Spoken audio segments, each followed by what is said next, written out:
Então, só voltando aqui, porque o celular tocou, mas vamos dar continuidade para mim não ter que repetir novamente a introdução, certo? Então, que fique claro que seria essa explicação que nós vamos dar a princípio sobre a existência de Deus, é sobre a visão da metafísica. Então, pense em tudo que a ciência não consegue provar, como, por exemplo, a mente, o pensamento, ou o sentimento, seu sentimento de amor, isso aí a ciência não consegue provar. Então, é coisas que estão acima, aí até isso aí, né? Acima disso aí, do que é físico, certo? Então vamos lá.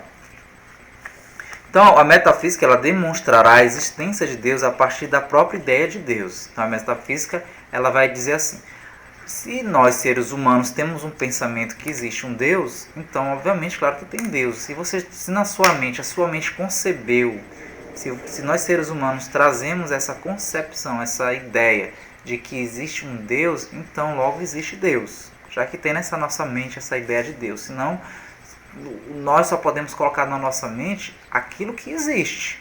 Na nossa mente não pode entrar algo que não existe. Mas você vai pensar assim, mais uma fantasia, claro. Uma fantasia, na verdade, é uma mistura de tudo que existe. Você não vai fantasiar coisas que não existem. O que é a fantasia da bruxa e as magias? São coisas que existem. E que o homem faz essa mistura. Então é isso que ele procura colocar. Se na sua mente tem a ideia de Deus, então Deus existe.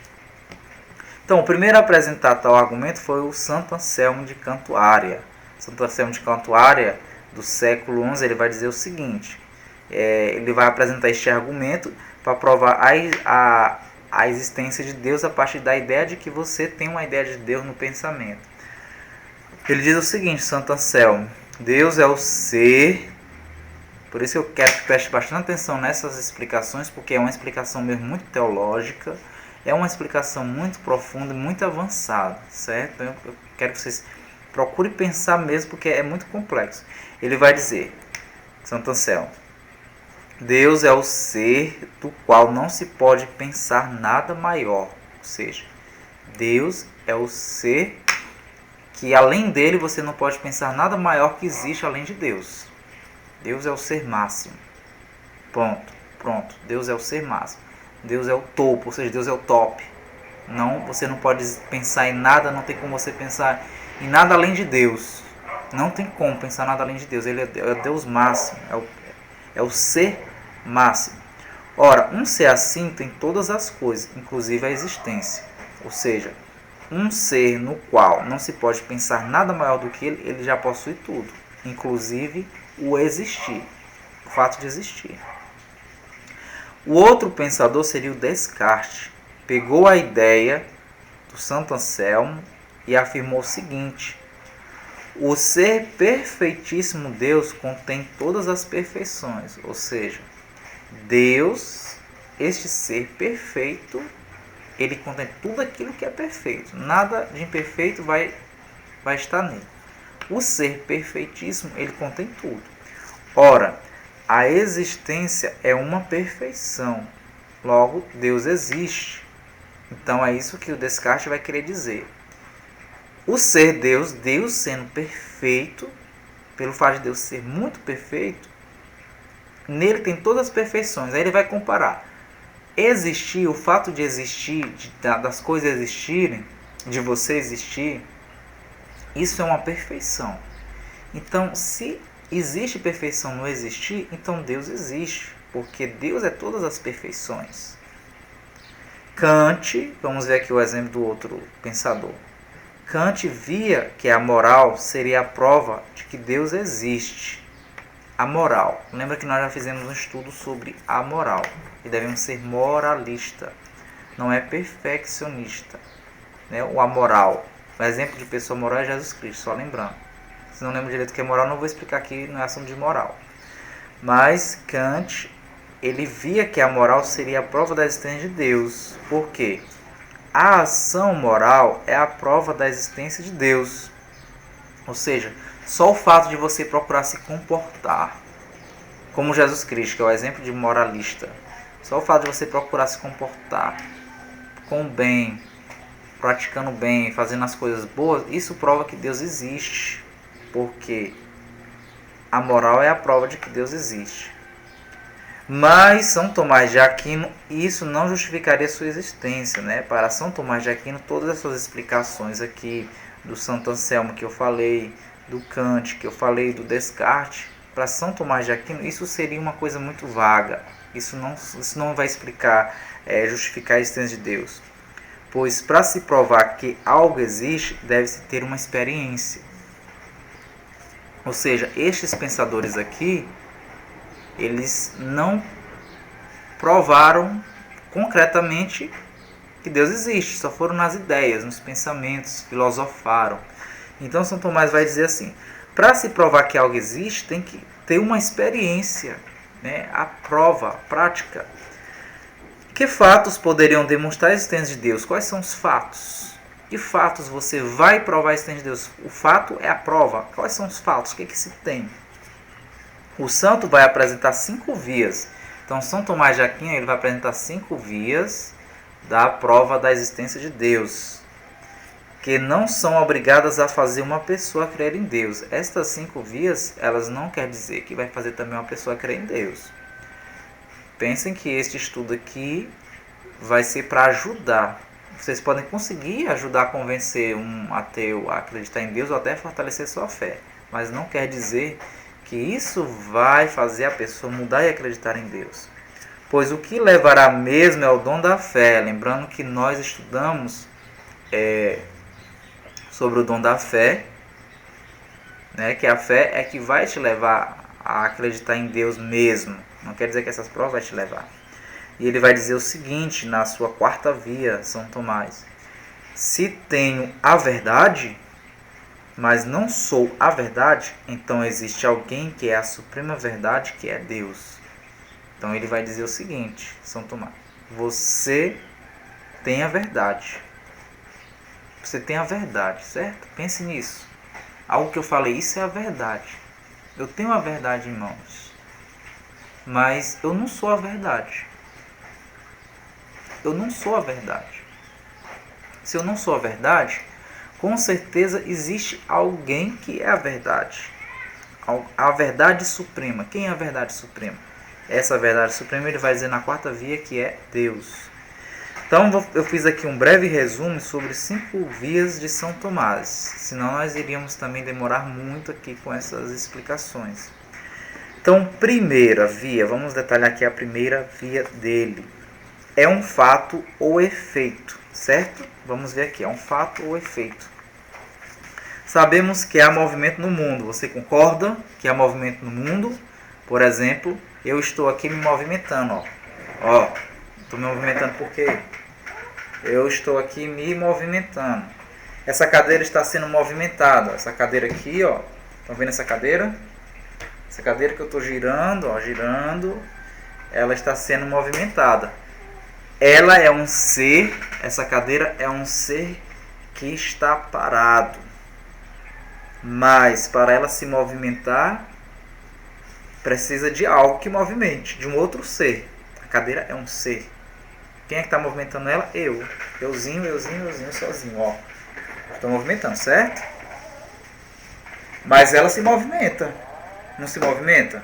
Aí você vai dizer assim, mas claro, só se movimenta aquilo que tem vida. Nada disso. Tudo que existe no universo se movimenta. Existe algo que movimenta sempre isso. Certo? Então essa é a primeira pergunta. Você concorda com isso? Sim. Concordou? Ótimo. Então, sabemos que há movimento no mundo. Então a cadeira está movimentando por causa de mim. Mas eu estou me movimentando. Eu me movimento por causa de quê? Aí são as explicações químicas e biológicas e físicas que vai explicar por que eu me movimento. Aí não cabe no meu âmbito, não é minha área, certo? Então vamos perguntar lá a um médico, a um biólogo, por que o ser humano se movimenta sozinho, né? Como é que a gente se movimenta sozinho? Como é que um cachorro anda sozinho sem ninguém estar empurrando ele, né? Como é que um gato anda sozinho sem ninguém estar empurrando ele? A cadeira se movimenta porque eu estou empurrando ela. Então, de certa forma, algo movimentando algo, certo? Então, você concorda com isso? Então, ele vai dizer: princípio das coisas. Princípio das coisas. Sabemos que tudo tem um princípio, ou seja, tudo tem um início. O princípio é o início. Ele vai falar aqui o argumento do princípio, para explicar a primeira via da existência de Deus. Então, sabemos que tudo tem um começo, não é? Tudo não tem um começo. o começo aqui da cadeira se movimentar fui eu fui o começo. A cadeira está se movimentando porque eu dei início. Eu sou o começo da cadeira para ela se movimentar. Tudo tem um começo, uma origem. Concorda? Você concorda que tudo tem uma origem? Tudo tem um começo? Tudo tem uma origem? A cadeira se movimentou por quê? Quem foi que originou isso? Quem foi que levou ela a se movimentar? Da onde é que veio essa origem? De mim. Certo? Então, tudo que se move é movido por outro. Ou seja, aquilo que é movido em segundo lugar é movido por algo que está antes do segundo, que é o primeiro. E o terceiro é movido pelo seu anterior, que é o segundo, e assim o quarto pelo terceiro e sucessivamente. Concorda? Entendeu aqui a loucura?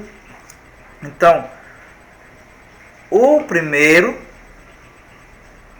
esse movimento aqui primeiro foi movido pelo segundo, e pelo terceiro, e outro pelo quarto, certo? Então, sempre uma coisa está movendo a outra. Então, o que ele vai dizer aqui? Conclusão. Logo, existe um primeiro movimento chamado motor, que tudo move sem se mover. Então, por exemplo, eu movi a cadeira. Quem é o movimento primeiro que moveu a cadeira? Eu. Mas existe um outro movimento que me moveu, então eu não sou o primeiro. O que me moveu? As energias químicas e não sei mais o que está no meu corpo que me leva a mover. Mas o que me leva a mover? O que faz com que o Clailton ande, que o Clailton está aqui falando, que eu estou aqui hoje dando essa formação? Então sempre existe uma coisa que está movendo a outra. Uma coisa sempre move a outra. A porta ali bateu, ou o portão bateu ali fora. Ele foi movido, o barulho, né? Alguém bateu.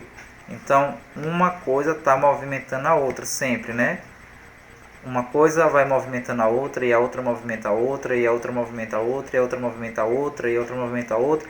Ou seja, o São Tomás ele vai dizer que tem que existir um primeiro movimento que vai mover tudo. Tem que ter uma coisa, esta coisa vai mover essa segunda, e vai mover a terceira, e vai mover a quarta, vai mover a quinta, e assim vai. Só que esta primeira coisa aqui não pode ser movida por nada. Porque se ela for movida por outra coisa, aí vai começar de novo, né, a bagunça. Aí essa coisa vai mover essa aqui vai ter que mover essa aqui vai mover essa. Então tem que existir uma coisa primeira, que ninguém move ela, que ela é imóvel, né? Essa coisa ela vai mover tudo. Então essa coisa aqui, esse ser que vai mover tudo, é quem ele chama de Deus. Ele é o ser imóvel, que move todas as coisas. Então tem que existir uma coisa imóvel que vai mover tudo. Então, se alguém mover Deus, vamos pensar, Deus ele move tudo, né? Com a energia dele. Mas, se alguém move Deus, então existe alguém superior a Deus. E se este alguém superior a Deus é movido por outra coisa, então existe outra coisa superior a essa outra coisa que move outra coisa. Ou seja, no final das contas acaba não chegando a consenso nenhum. Então ele vai querer dizer que tem que ter uma coisa fixa, imóvel, parada de certa forma, que move tudo, que é puro e que vai mover tudo. E ele continua dizendo o seguinte, porque se aquilo que move as demais coisas é movido, então terá que haver uma outra coisa que não fosse movida por nada, mas que move tudo.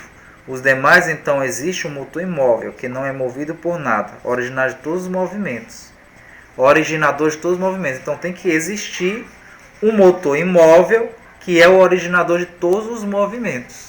Quem é este motor imóvel que vai originar todos os outros movimentos? Quem é este motor imóvel que vai originar todos os movimentos? Então você pode deixar esta pergunta para os ateus. Não precisa dizer que é Deus, mas peça para ele responder. Quem é o motor imóvel que vai originar todos os movimentos? Porque se esse motor imóvel, se você disser assim, não, mas tem que ter uma coisa que vai mover o motor imóvel. Então se você disser isso, vai ter uma outra coisa que vai mover, que move o motor imóvel e que vai mover essa outra coisa que está movendo o motor imóvel. Entendeu a confusão? Isso aí é mesmo assim uma piração mesmo do cérebro. Então aqui é para poder levar a gente mesmo a trabalhar a nossa mente aqui, a usar o nosso cérebro para a gente tentar entender. Então que ficou claro essa primeira via, eu espero que tenha ficado claro a primeira via dele, vai falar sobre isso. Vamos para a segunda via. Se não foi convincente a primeira para apresentar para um ateu, ele não se convenceu, Deus existe, realmente só pode ser Deus. É um ser imóvel que move tudo. Não convenceu? Vamos para a segunda via. O que diz a segunda via? Toda causa subordinada requer uma causa anterior. Claro, tu não entendi. Toda causa subordinada requer uma causa anterior. Espera lá que eu vou explicar. Existem várias causas no mundo causadas por outra causa, entendeu?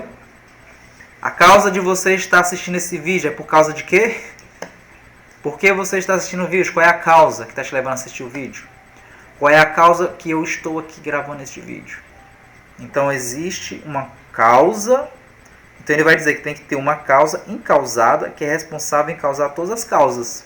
Então tem que existir uma causa incausada que gera todas as causas. É igual do motor. Então alguma coisa está me causando, está me levando para gravar esse fio, essa gravação hoje. Uma causa que está me levando. Qual é a causa de gravar isso? A minha causa é para que vocês possam assistir. É minha causa. Isso me causou isso, né? O meu pensamento. Mas o que está causando eu fazer isso? Então existe uma causa incausada. Ou seja, algo que não é causado por nada. Certo? A causa primeira é mais presente no último efeito do que a causa mais próxima dele. A causa incausada seria Deus, ou seja, Deus é mais presente no que fazemos do que nós mesmos. Então Deus seria o ser que causa todas as coisas. Ele é o responsável em causar tudo, entendeu? Então que fique clara essa questão da causa. Causa seria o motivo, certo? Qual o motivo de você estar fazendo isso? Qual é a sua causa, o seu motivo? Você está sendo motivado por algo. Certo? É a causa. Isso foi causado por isso. Por exemplo, a porta bateu.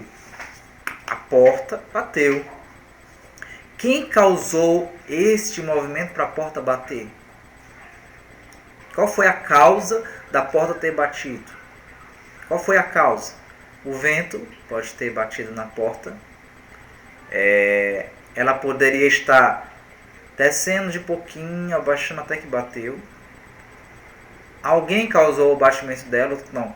Eu já apresentei aqui 3 causas para que a porta poderia ter sido batida. Ela pode ter sido batida por causa de você ter batido na porta. Ela poderia ter sido batida por causa do vento. O vento bateu a causa, foi o vento. E ela pode ter sido batida porque ela estava escorregando devagarinho até que bateu.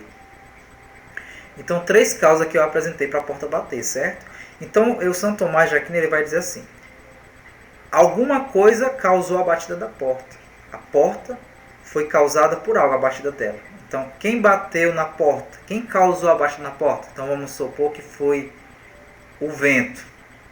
O vento foi a causa de ter batido a porta. A porta bateu, ou o vento bateu na porta e ela fechou. Então, a causa da porta ter sido fechada foi o vento. Certo, tudo bem. O vento causou a batida da porta. Estou satisfeito. Respondeu minha pergunta. Foi a porta, foi o vento. Pronto, estou satisfeito. O vento bateu. Não foi um fantasma. Né? Certo. Os cientistas, quando você fala de fenômenos sobrenaturais, de que não sei o que, algo está sendo levantado, eles vão procurar o que? A causa. Eles vão supor, a porta do lado está batendo. As janelas estão abrindo e fechando sozinho. Está batendo barulho no telhado. Eles vão procurar saber a causa que está acontecendo, que está levando a isso. Os cientistas eles vão analisar nesse pensamento da causa. Isso é importante saber a causa. Então, mas existe uma causa que está levando, que fez com que a porta, que o vento fosse até a porta para bater. Quem causou o movimento do vento? Então, São Tomás de Aquino ele vai sempre mostrar isso. Existe uma causa que está causando a outra. Então, a porta foi batida por causa do vento. E o vento bateu na porta por causa de quê? Entenderam? Então, a porta, eu estou satisfeito, foi batida por causa do vento. O vento causou a batida da porta. Mas quem é que causou o movimento do vento para bater na porta? Quem causou? E aí onde é que São Tomás de Aquino vai querer dar a entender que é um ser incausável. Ele não pode ser causado por ninguém para acontecer algo. Ele causa todas as coisas. Ele é o motivo de todas as coisas terem uma causa. Ele é um ser incausável, que seria Deus. Então Deus causou o movimento do vento, por exemplo. Mas ninguém pode causar. Mas então quem que causou? Quem foi o motivo para que Deus movimentasse o vento? Ou seja, se encerra nele. É um ser incausável. Ou seja, Deus é responsável por todas as coisas acontecerem. Entendeu? Então eu espero que tenha ficado claro sobre essa questão da causa subordinada a outra causa anterior. Então, se este argumento aqui da causa não ficar satisfeito, o ateu não ficou satisfeito, vamos para a terceira. Por exemplo, na casa mal assombrada da causa, o cientista diz, mas foi por causa dos estralos do telhado, da madeira que é ruim, por isso que as telhas, a casa está estralando sozinha, fazendo barulho.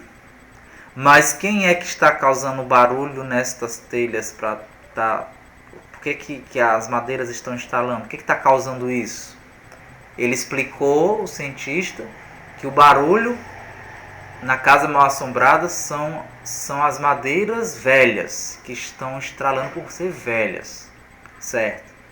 Mas isso é o motivo da casa estar fazendo barulho. Mas aí quem é que está causando a madeira ficar velha?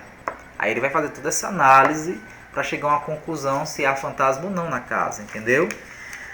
E serve até para nós mesmos também, antes de chegarmos numa missão e ficar botando tudo que é o demônio que estava mexendo nas coisas, né? A gente tem que entender a causa, certo? Então vamos aqui para a terceira prova. A terceira seria: tudo é contingente. O que é contingente? Nós vamos já entender aqui o que seria o contingente. Você é um nada, volta ao pó. Contingente é aquela coisa que poderia não ter sido. Contingente é algo que poderia não ter sido. Você poderia nem ter sido você. Você poderia não ter... o Clailton poderia não ter sido o Clailton. Essa cadeira bem aqui que eu estou, essa cadeira aqui, ela poderia não ter sido uma cadeira, ela poderia ter sido o quê? Ter feito ela de outra coisa, um material. Vamos supor também uma cadeira de madeira. Você tirou da árvore, ela poderia não ter sido uma cadeira de madeira, ela poderia ter sido uma canoa, a madeira que eu peguei, essa árvore aqui, essa árvore que eu vou fazer uma cadeira de madeira. Eu poderia simplesmente, ao invés de eu ter feito a cadeira com essa madeira, eu poderia pegar a mesma madeira e fazer um navio ou uma mesa. Então aquela cadeira poderia não ter sido uma cadeira, ou seja, é algo contingente. É aquilo que poderia não ter sido. Logo existe um ser necessário que não poderia estar na condição de não poder ser contingente. Ou seja, tem que existir um ser, aí São Tomás de Aquino vai dizer, tem que existir um ser que não é contingente. Deus, ele é um ser que não poderia não ter sido. Porque as coisas que poderiam não ter sido, elas estão sendo por causa de alguma coisa, não é? Por exemplo, eu sou Clailton, eu hoje existo porque eu vim da minha mãe e do meu pai. A cadeira, ela existe porque ela foi vindo da madeira. Certo? Então, ela poderia não ter sido a cadeira. Eu poderia não ter sido o Clailton. Mas Deus não pode não ter sido Deus.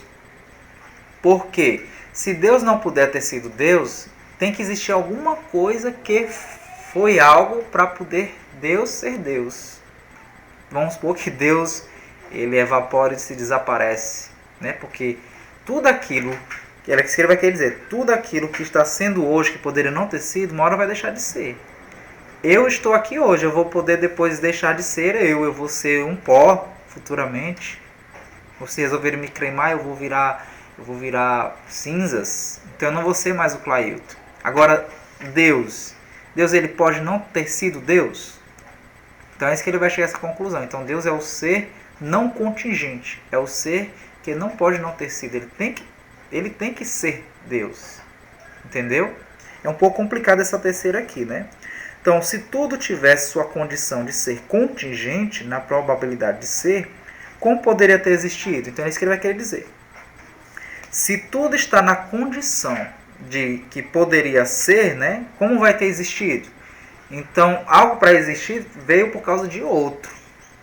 Então, eu sou Clailton porque algo me gerou, fez eu ser Clailton. Então, se tudo está na condição de poderia ter sido ou não, ou seja, seria contingente, o Clailton é contingente. O Clailton poderia ter sido ou não ter sido o Clailton. A cadeira poderia ter sido ou não ter sido a cadeira. Se tudo tiver nessa condição de poder ter sido ou não, se tudo tiver nessa condição, então não vai ter um ser que vai gerar tudo. Entendeu? Porque ele está querendo dizer isso, que Deus é um ser não contingente. Então, tem que existir algo que não pode ter sido vindo de outra coisa, que no caso seria Deus. Deus ele não é contingente. Ele originou tudo. Ele não pode estar na condição de Deus não poderia ter sido.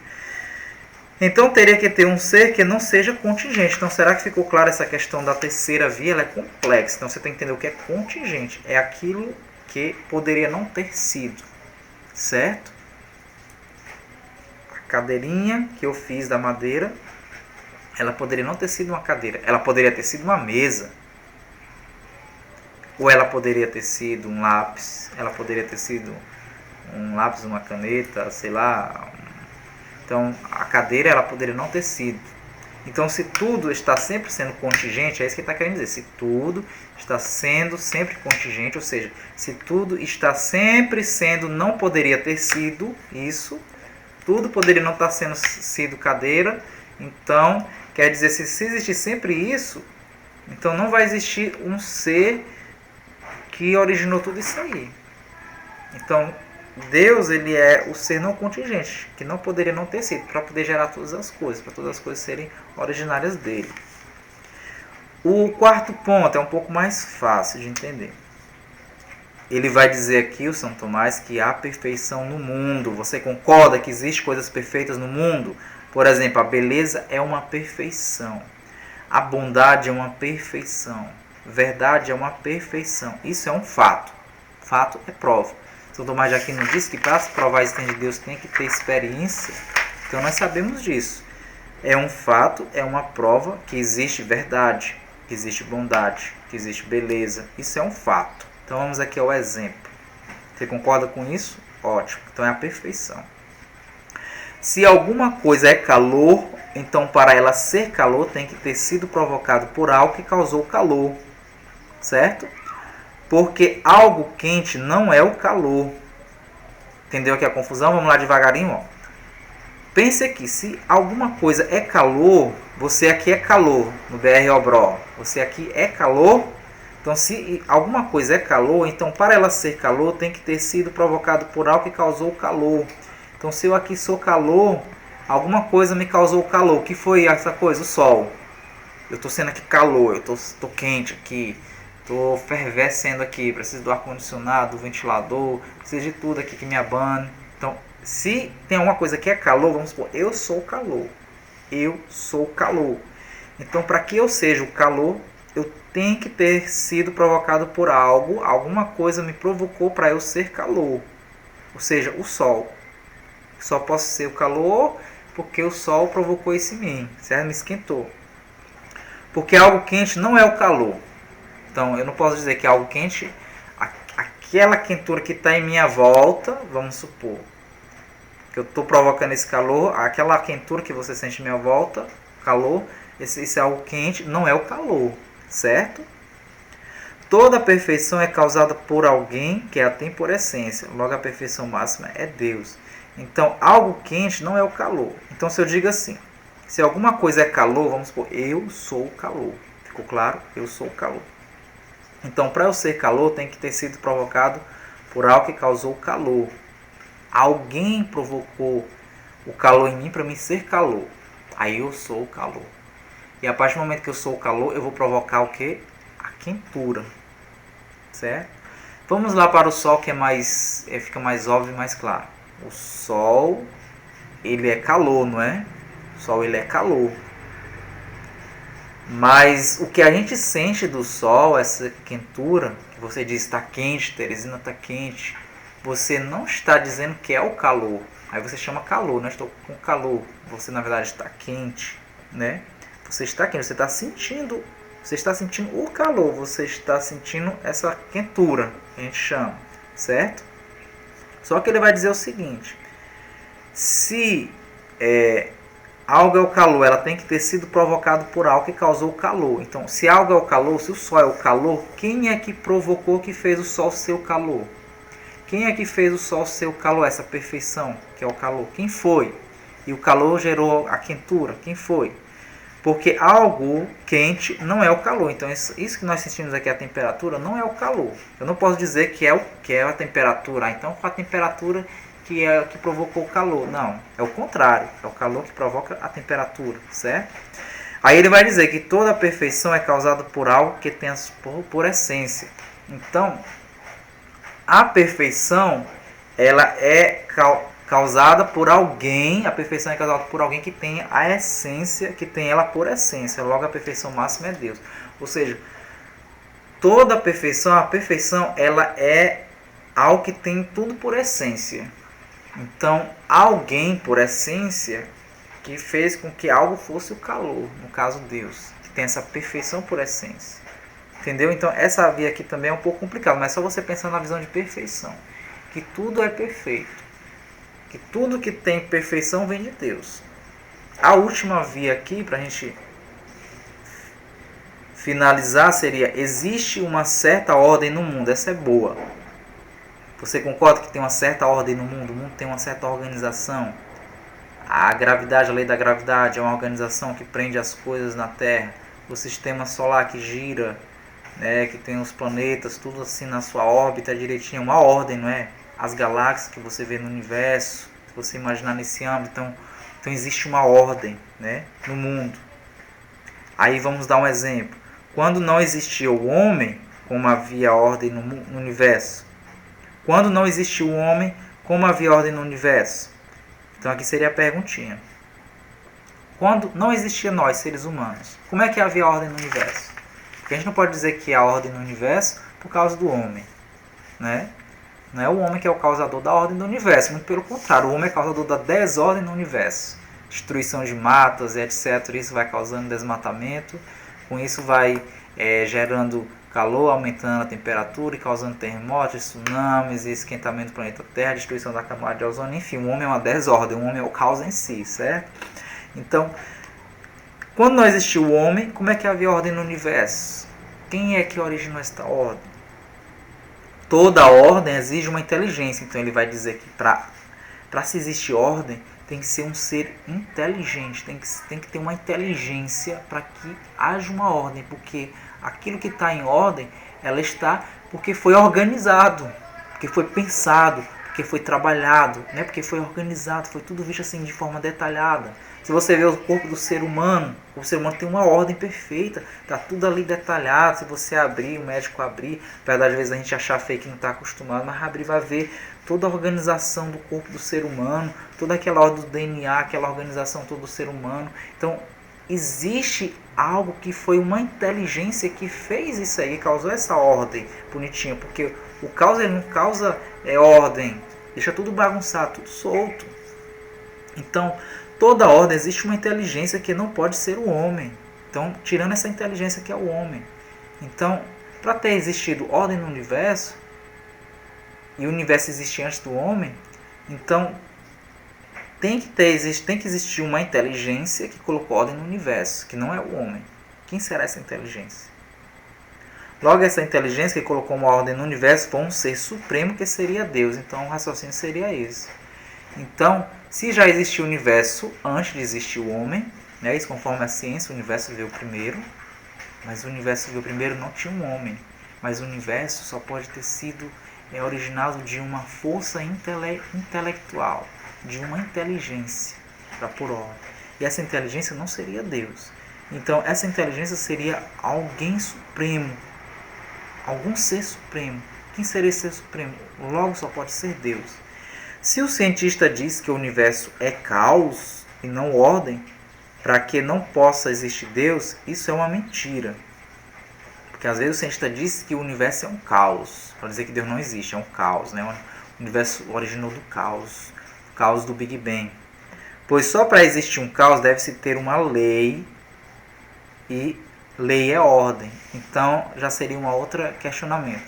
Se o universo originou do caos, Mas para se ter o caos, tem que ter uma lei, né? O caos, ele origina-se da lei. E constado de lei fala de ordem. Nós já estudamos formações sobre leis, né? E lei é ordem, logo Deus existe, entendeu? Então, mesmo que diga assim, mas o universo originou do caos. Mas o caos, ele teve uma lei. O que levou o caos? Qual foi a lei que fez com que acontecesse o caos no universo? Qual foi a lei? Então, se tem uma lei, logo tem ordem, certo? E agora aqui, para poder a gente fechar e finalizar, nós apresentamos as 5 vias de São Tomás de Aquino. Mas existe uma sexta via por acréscimo, né? Uma sexta via. Vamos ver aqui. Título da via: dos entes ao próprio ser subsistente. Fato. Então vamos lá. Então a sexta via, o título dela seria o seguinte: dos entes ao próprio ser subsistente. O ente, lembre o que é ente? Ente, tudo aquilo que existe é um ente, certo? É um ente. Então a sexta via ela vai explicar do ente ao próprio ser subsistente, certo? Então vamos lá, fato. Então vamos entrar aqui no primeiro ponto da sexta via. É um fato que existe entes, coisas que participam do ser. Há entes. Entes. A gente sabe que há entes. Coisas que participam do ser. O que é coisas que participam do ser? Por exemplo, a cadeira aqui ela participa do ser, né? Do ser Clailton aqui, né? Então a cadeira participa. Então há entes, certo? Princípio, vamos ver aqui o início, o princípio. Ora, tudo que tem o ser por participação é causado por quem é o ser por essência. Então, princípio. Tudo que tem o ser por participação é causado por quem é o ser por essência. Quem é o ser por essência que está fazendo com que a cadeira seja a cadeira aqui participando? Shiva. Sou eu, né? Seria, vamos supor, o ser por essência. Mas existe alguém maior do que eu que vai fazer com que eu seja participante das coisas. Certo? Então, conclusão. Logo existe o próprio ser subsistente, Deus. Ora, se tenho o ser, mas não sou o ser, tudo que existe tem o ser por participação. Então, se é um fato que existe o ente, ele deve existir por quem causou o ente, que é o ser. Porque o ser não é o participante, ele é o próprio ser por excelência, que causa os demais seres. A sexta via fala só da perfeição do ser. Então, meditando aqui, São Tomás ele vai concluir o seguinte: existe o próprio ser subsistente, certo? Deus. Ora, se tenho o ser, mas não sou o ser, eu tenho o ser, mas eu não sou o ser. Tudo que existe tem o ser por participação. Eu existo porque tenho o ser, eu tenho o ser por participação. Então, se é um fato que existe o ente, é um fato que existe o ente. Nós temos certeza que existe o ente. Eu sou um ente, como eu disse, né? Eu sou um ente. É um fato que eu existo.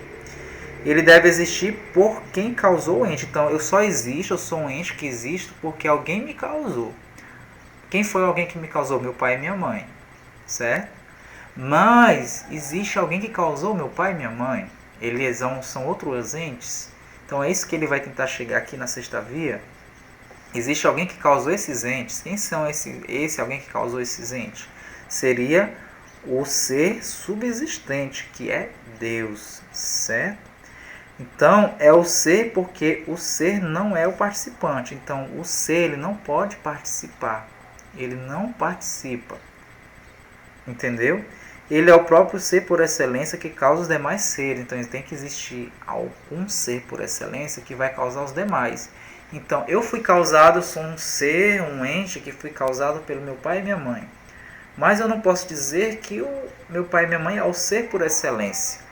Porque deles, quem é que gerou eles? Outros pais, os meus avós, né? E aí sucessivamente, aí vai a geração dos antepassados, primeira, quarta, quinta, milésima geração. Ou seja, eu não posso dizer que os entes que estão aqui na Terra, qualquer ente que participa de algo, que eles são o ser por excelência, porque o ser por excelência, ele não é, vamos assim dizer, gerado por ninguém, né? Ele é por excelência. Ele causa os outros seres, ele causa os outros entes, melhor dizendo. Ele causa outros entes. Ou seja, o ser por excelência, ele causa os outros. Então, quem seria esse ser por excelência que causa os outros? Deus. Mas aí se eu disser que existe alguém que causa o Deus, então Deus não vai ser o ser por excelência, vai existir um outro ser por excelência que causou Deus. E Deus seria um ente.